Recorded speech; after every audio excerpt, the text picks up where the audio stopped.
Retomando lo de la clase, lo del video pasado, queridos estudiantes de la Corporación Universitaria, estamos hablando de figuras literarias. Son tres clases de figuras literarias de sonido, figuras literarias gramaticales y figuras gramaticales de sentido. Ya hemos visto las dos, las gramaticales y las de sonido. Ahora vamos a mirar lo que son las figuras literarias de sentido. Estas figuras literarias de sentido son importantes porque es lo que nos va a dar una significación en los escritos. Nos sirve para entender un libro de poesía, nos sirve para interpretar los escritos de la Biblia que tienen muchas figuras ahí dentro de sus escritos bíblicos hay mucha escritura. Entonces dentro de estos mismos escritos hay que analizarlos. ¿Por qué? Porque si usted los analiza literalmente, pues no va a tener una significación como cuando usted analiza esos escritos porque hay hipérboles, hay parábolas, hay comparaciones, etcétera. Entonces, hay que botarle un poquito de corriente a eso y, como se dice, identificar las figuras literarias para poder generar una significación. Lo mismo en un libro de poesía. ¿Qué es lo que quiere decir el autor? Recordemos que hay algo importante de los escritores. Los que escribimos siempre tratamos de generar, primero que todo, tratar de que usted como lector encuentre el mensaje oculto que hay detrás de las palabras. Siempre va a ser así. Y los escritores en sí se revela, desnuda su alma con sus escritos. Por eso es que el escritor le teme a la crítica literaria, porque la crítica literaria desnuda el alma del escritor con sus escritos. Esto es algo que hay que tenerlo en cuenta y esto lo utiliza mucho la psicología. Por eso cuando usted va a una entrevista de trabajo, usted nota que le dicen que haga un dibujo, que escriba algo, que así sea, de una historia corta, pero que la escriba, porque cuando se escribe, se refleja en el subconsciente todos los miedos, todos los temores y todas las situaciones que se generan a nivel psicológico. Entonces, la escritura desnuda el alma, se desnuda un escritor. Si usted, por ejemplo, y lo mismo pasa con la pintura, con la escultura, se refleja, se refleja en sus obras lo que es la esencia del artista. Entonces usted va a ver unas obras literarias, por ejemplo, miramos a Gustavo Álvarez Gardiazabal en sus obras deja entrever su homosexualidad como tal. Eh, lo mismo en sus pinturas. Algunos artistas dejan ver su verdadera esencia, ya sean sus frustraciones, su homosexualidad, sus temores, sus angustias. Todo está oculto detrás del lenguaje, tanto del lenguaje escrito como de la pintura, de la escultura y en el lenguaje corporal. Según cómo usted se sienta, según cómo usted camina, según cómo usted mira, es también su personalidad y eso se ve reflejado en su esencia. Por eso es que cuando se escribe, se desnuda el verdadero ser. Cuando se pinta, cuando nosotros nos sentamos, conversamos, hacemos determinados gestos, miramos, según el ángulo de la mirada, según la forma como sea la mirada y el ángulo y la posición de las manos, cómo nos va a dar a nosotros si es seguro, si no es seguro, si es de mando, si no es de mando. Toda esa situación lo analiza lo que es en el lenguaje corporal, la proxémica y la kinésica. En la parte del análisis literario, la crítica literaria con la psicología, que va a analizar qué es el escrito, por qué y cuál es la conducta y la verdadera esencia del escritor. Y lo mismo pasa con la pintura. Entonces, recuerden esto, el cuerpo grita lo que la mente calla. Y lo mismo pasa con la pintura y con la escritura. La escritura revela la verdadera esencia de cada persona. Eh, si la persona es un bandido, un ladrón o una persona que tiene una vida oculta, licenciosa, pues eso se va a desnudar en lo que él escriba, cómo él camine, cómo él gesticule, todo ese tipo de cosas va a generar. Nuestro cuerpo y nuestro cerebro va a manifestarlo. Por eso es que nada hay oculto, todo es revelado, todo se revela. Lo que pasa es que hay que analizar las cosas y el lenguaje nos permite esto. Y eso es una de las características importantes que tiene el análisis de toda esta literatura. Porque nosotros podemos analizar un poema. Podemos coger un poema de Góngora, de Quevedo, un poema, por ejemplo, de la antigua Grecia, un poema de la Edad Media, un poema del Renacimiento y un poema de la Edad Moderna, y podemos contrastar no solamente el cambio en el pensamiento y en el ideal que tenía cada uno, sino que si vamos a hacer el análisis de cada uno de ellos, vamos a entrar a un análisis psicológico donde miramos nosotros cómo eran ellos, cómo era su personalidad. Esos son los rasgos que eso ya se vería más adelante en crítica literaria y en análisis literario, pero por eso es importante empezar a conocer desde acá cuáles son las figuras literarias para poder entrar y hacer los análisis respectivos. Entonces, toda obra literaria está supeditada al análisis y cada escritor está supeditado al análisis y a la crítica literaria. Y a eso es lo que más le teme a un escritor, a que se desnude su alma, que se desnude su verdadero ser, porque todo queda revelado. Entonces, continuando, vamos con las figuras de sentido. Las figuras literarias de sentido la primera va a ser la hipérbole. Y la hipérbole es una exageración en el verso. Entonces, cuando nosotros estamos exagerando, entonces nosotros lo que hacemos es sencillamente utilizar una figura de hipérbole.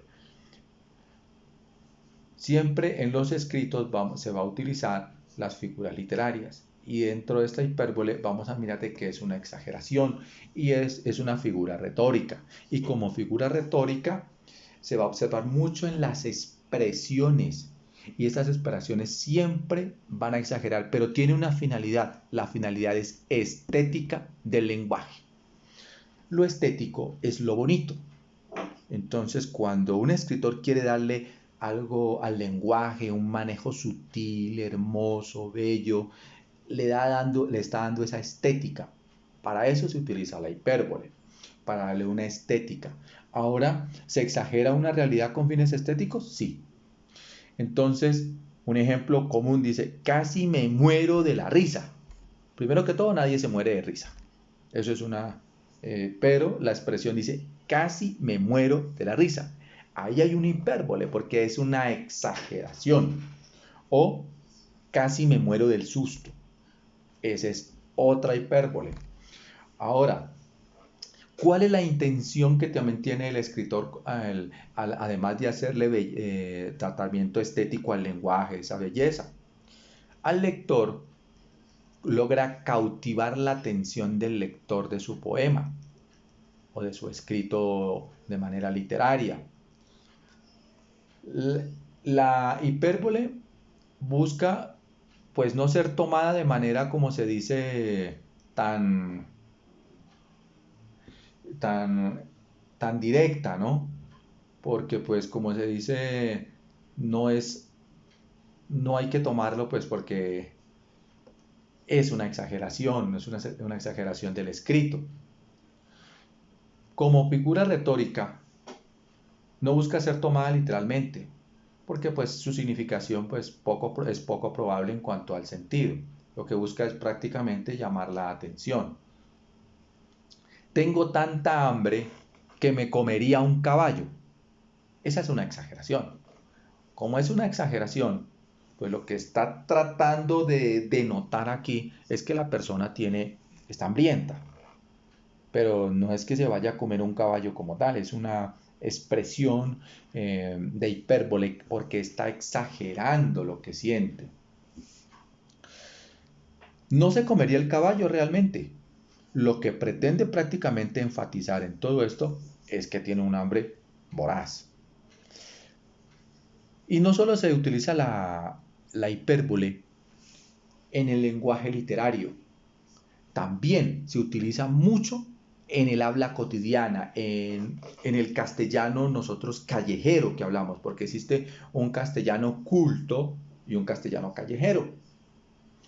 Esa es la diferencia cuando nosotros aprendemos un idioma. Si usted está aprendiendo inglés y aprende el inglés técnico, que es el inglés culto, cuando usted va a Estados Unidos se enfrenta a un inglés que es un inglés callejero. Entonces, no va a entender muy bien las cosas. Lo mismo pasa con nuestro castellano.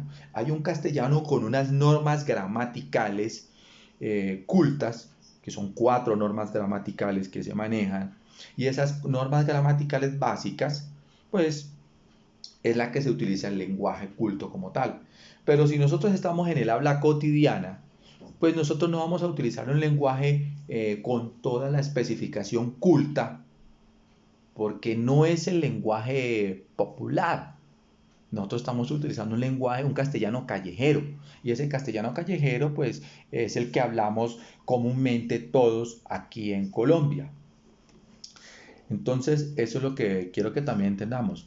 La hipérbole no solamente se, no solamente se emplea en un lenguaje literario, sino también en el habla cotidiana. También se utiliza mucho, y hoy en día miramos esto, cuando usted ve un comercial de televisión, analice y verá que usted va a encontrar muchas figuras de hipérbole, tanto en la parte literaria como en los gráficos.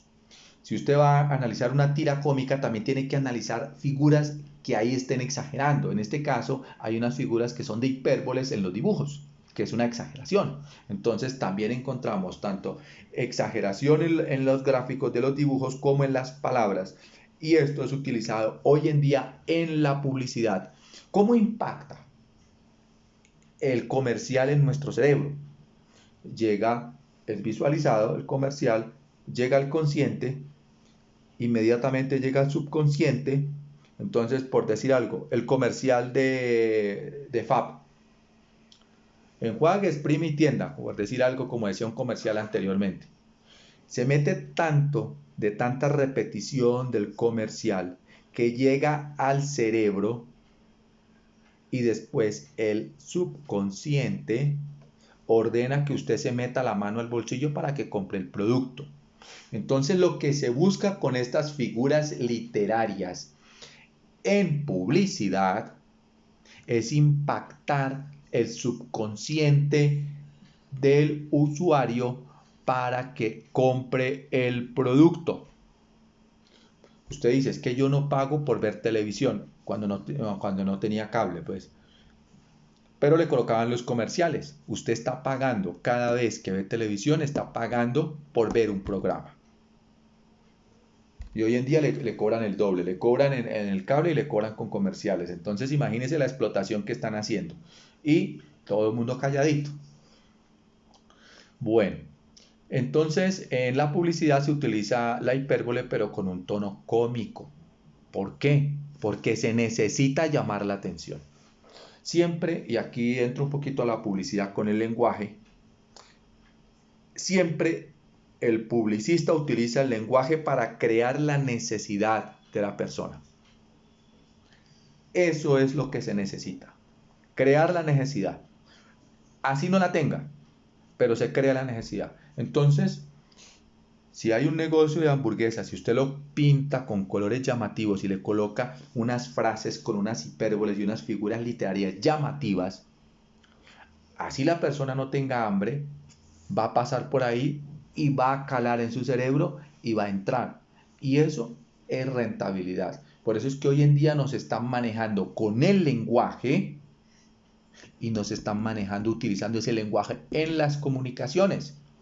O sea que nos estamos convirtiendo en autómatas del consumismo degradante capitalista.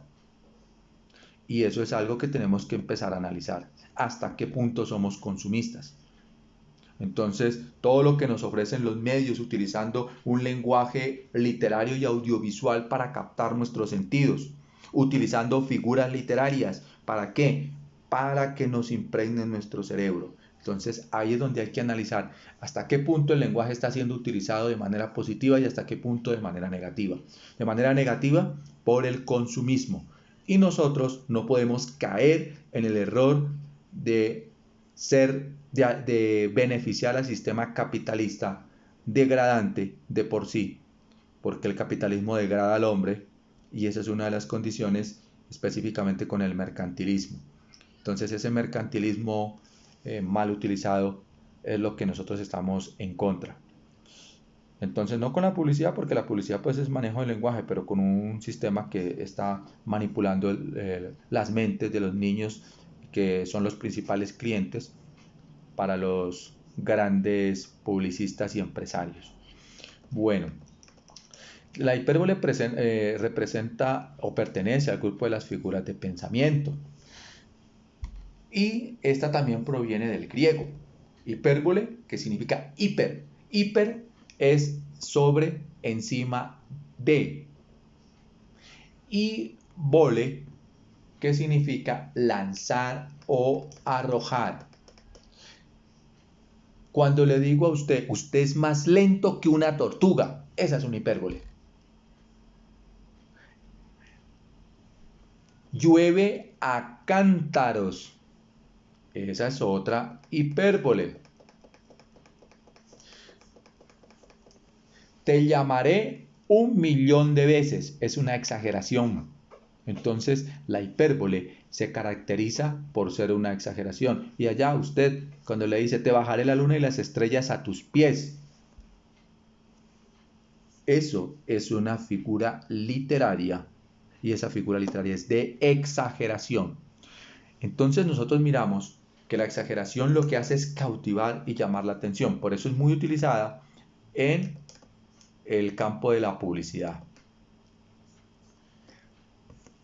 Tienes un corazón tan grande que no te cabe en el pecho. Por tu amor me duele el aire, el corazón y el sombrero.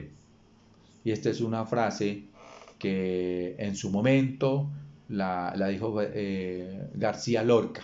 Federico García Lorca la dijo en su momento. Entonces, eso es lo que nosotros analizamos como hipérbole. También hay otra que dice, érase un hombre a una nariz pegado. Érase un hombre a una nariz pegado. Esa frase es de Quevedo, por allá en el siglo XVII.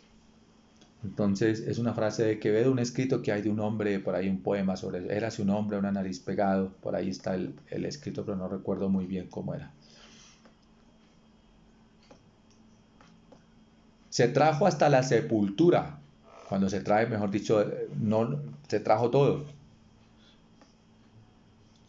La otra figura literaria que pertenece, que nosotros miramos, esa otra figura literaria de sentido o de pensamiento, es la metáfora. Entonces la metáfora es otra figura de pensamiento. La hipérbole y la metáfora. Ya vimos la hipérbole, que es exageración, ahora vamos con la metáfora. La metáfora sustituye significados. Eso es lo que hace la metáfora, sustituir un significado por otro. Entonces, también es una figura retórica. Y como figura retórica hace uso figurado del lenguaje. Este uso que hace figurado del lenguaje lo utiliza para referirse a algo sin nombrarlo. Esa es una característica. No, se refiere a algo, pero no lo nombra. Esa es una característica que tiene. Por ejemplo, me pegó fuerte la noticia. Esa es una metáfora. Lo tienen bajo la lupa. Esa es otra figura literaria llamada metáfora. Entre la metáfora lo que busca es una relación de analogía entre ambos, ¿no? O sea, se permite Su uso permite imprimir mayor belleza a los escritos o cuando se expresa. Las perlas de tu boca. Cuando hablamos de las perlas de tu boca, estamos haciendo referencia a los dientes, a la dentadura, las perlas de tu boca. Las luciérnagas celestes decoraban la noche. Cuando hablamos de las luciérnagas celestes, nos está haciendo referencia a las estrellas. No nombra estrellas, pero cuando usa la comparación de luciérnagas celestes, ahí nos da a entender que son las estrellas. Esa es una metáfora. Las luciérnagas celestes decoran la noche. Esa es una figura literaria de sentido llamada metáfora. El cielo está cubierto de blancos algodones. Blancos algodones son las nubes. No está hablando de nubes, pero nos da a entender en su significado que hace referencia a las nubes. Por eso es que entender la poesía y comprender y analizar poesía tiene su proceso. Hay que entender qué me quiere decir el poeta con eso. Y si usted va a ver, por ejemplo, escritos que se escribían en clave porque antes era prohibido decir ciertas cosas, hoy en día pues también, pero de una u otra manera las podemos decir. Entonces ellos ocultaban mediante figuras literarias el verdadero mensaje, o con palabras que de pronto tenían para la persona que recibía tenían un significado, pero usted lo iba a leer y usted le daba otro significado que no tenía. Eso lo utilizaron mucho para espionaje en las épocas anteriores y todo este tipo de cosas. Bueno, una madre da la vida por sus retoños. O sea, los retoños son los hijos y esa es una metáfora. El oro de sus cabellos, o sea, la mujer o el hombre es de cabello rubio, entonces el oro de sus cabellos. El manto verde de la pradera, o sea, hace referencia al pasto. Entonces, todo eso es lo que nosotros tenemos que empezar a analizar en las figuras literarias. Pero también se hace necesario que nosotros miremos un poquito los significados, ¿no? Por eso es importante que usted consulte el diccionario, mire qué significa cada palabra, porque cuando usted va a mirar, va a hacer el análisis de poesía, pues va a necesitar todo este tipo, o así sencillamente por cultura general conocer lo que significa cada palabra. Esa es una de las características importantes para el manejo del lenguaje como tal. Símil o comparación. El símil es una comparación como tal y es una figura retórica de pensamiento. Es una figura retórica, igual que la hipérbole, igual que la metáfora, es el símil. Pero el símil es una comparación y utiliza la palabra como. Era fría como un témpano. Ese como ya nos indica que es un símil o comparación. Si una persona está siendo testigo de algo y es falso, entonces dice suda como testigo falso. O inútil como cenicero de moto.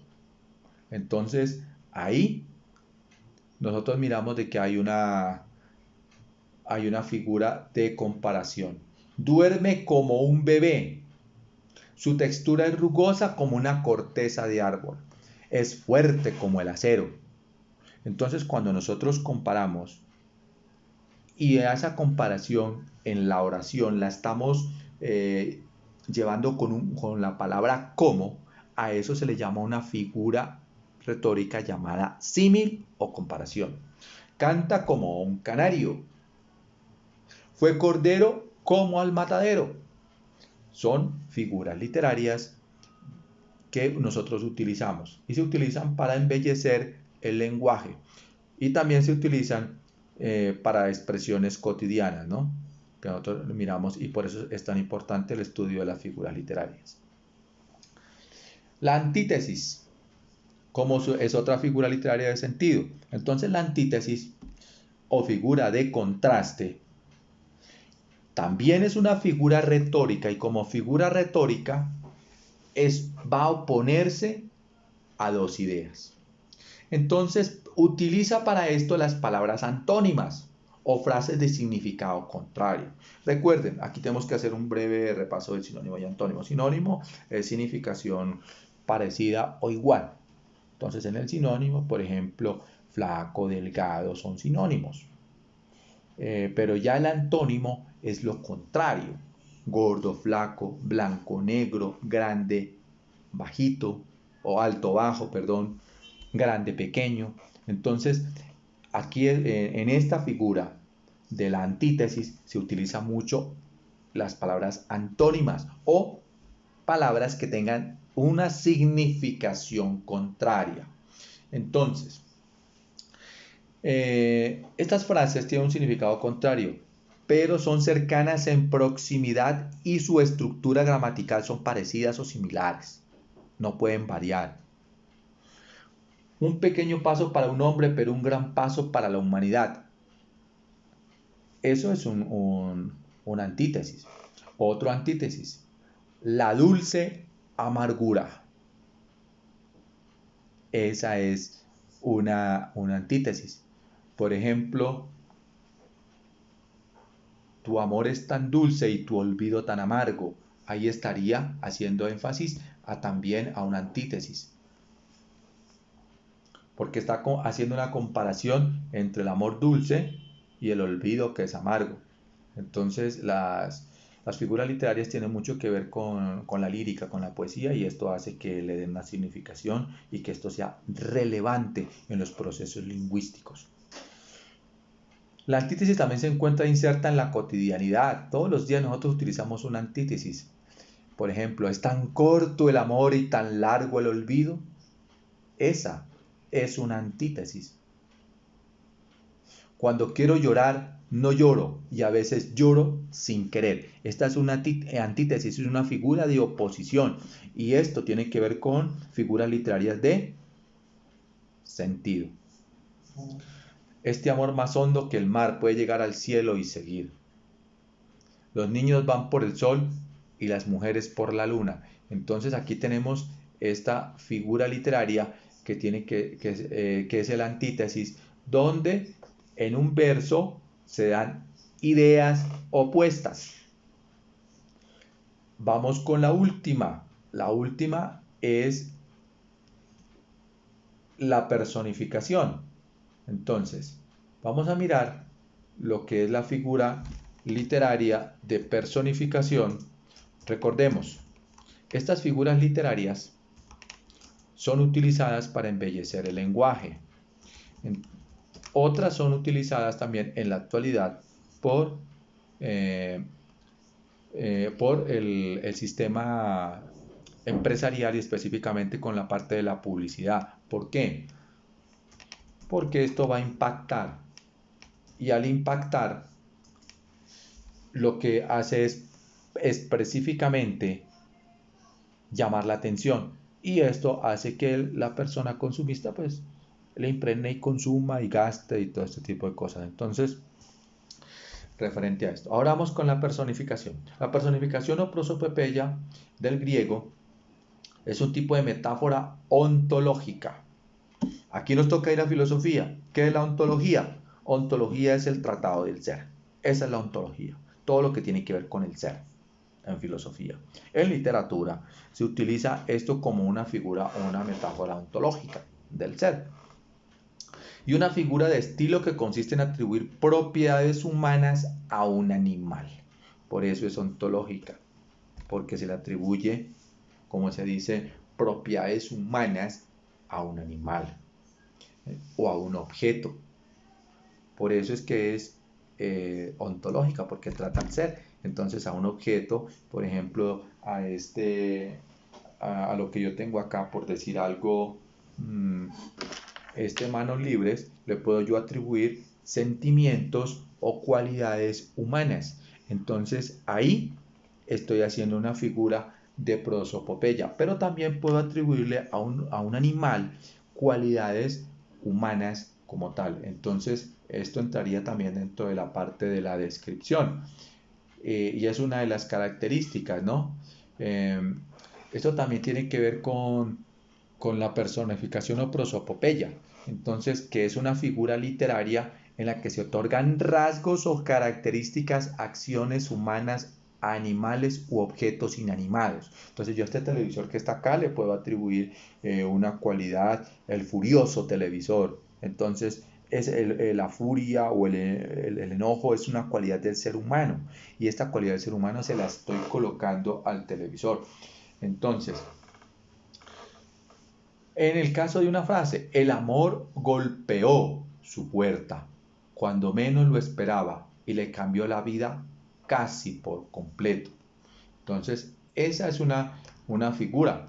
La otra, la bruma la abrazó apenas entró en el mar.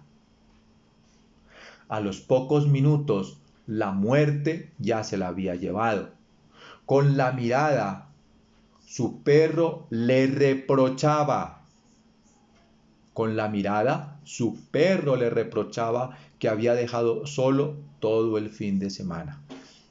Entonces, con la mirada, su perro le reprochaba. Ese reproche lo hacemos los humanos, es una cualidad humana, pero aquí se la está dando a un animal.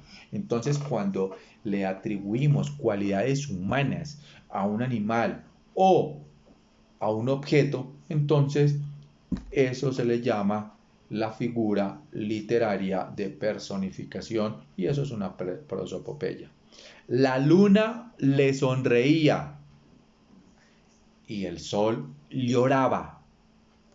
Esa es una figura literaria de personificación porque se le atribuye cualidades humanas a los objetos o a los animales. El perro ríe a carcajadas. Esa es una figura también de la que estamos viendo. Su silla está enfadada porque la dejó caer. Esa es otra figura. Entonces se utilizan todo este tipo de figuras literarias tanto en el lenguaje cotidiano como en el lenguaje literario y en la publicidad. Y lógicamente que la publicidad se va a nutrir también de las gráficas, los dibujos, los colores para crear un espacio de impregnación mental, porque se necesita trabajar el consciente y el subconsciente. O sea, hay un yo enunciante, un tu destinatario, y ese tu destinatario mete la mano al bolsillo para comprar el producto. Entonces, los publicistas utilizan mucho el lenguaje y tienen unas características especiales para llegar. Por eso es que los mejores publicistas son los que más ganancias le producen a las empresas. Hoy en día todo es manejado por medio de la publicidad. Entonces recuerden, aquí se termina prácticamente la segunda parte del video de figuras literarias. Está subido en YouTube ya la clase referente a la primera parte de este tema. Está subida en YouTube y la subo en la plataforma también. Estos videos también van a ser subidos, están divididos en dos partes. Entonces, cada uno más o menos de 30 y pico de minutos. Recordemos, importante, analizar como artistas la realidad, observar desde la literatura, desde el arte, desde la poesía, desde la pintura, desde la escultura, nuestra realidad que nos tocó vivir. Analizarla, después de observarla, analizarla y después transformarla. ¿Para qué? Para cambiar esa realidad. Cuando usted observa, analiza y critica una realidad es con la finalidad de transformarla. Y la literatura, la pintura, la música, la escultura, el arte y todo proceso artístico, la danza, todo está llamada a cambiar la realidad que en su momento nos tocó vivir. Entonces, las figuras literarias son figuras retóricas. Como figuras retóricas se utilizan para embellecer el lenguaje, pero también son utilizadas para la comunicación en la vida cotidiana, en el caso de algunas, y otras son utilizadas en la parte publicitaria. Entonces, queda como tarea que usted observe comerciales de televisión o un comercial impreso en periódico, revista, qué sé yo, y que usted ahí observe las figuras literarias tanto en el dibujo como en la frase, en las palabras. Entonces le queda como tarea que coja un, un mensaje publicitario cualquiera, escrito o que usted lo vea en la televisión y que usted mire y analice ese comercial de televisión o ese mensaje publicitario y le dé las figuras literarias que pueda tener. Lo otro, que usted mire una canción, y esto también lo voy a hacer. Voy a subir una canción con figuras literarias.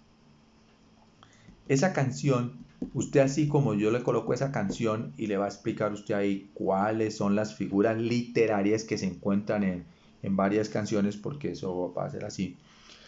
Usted va a escoger una canción cualquiera y va a buscarle las figuras literarias que ahí se encuentran.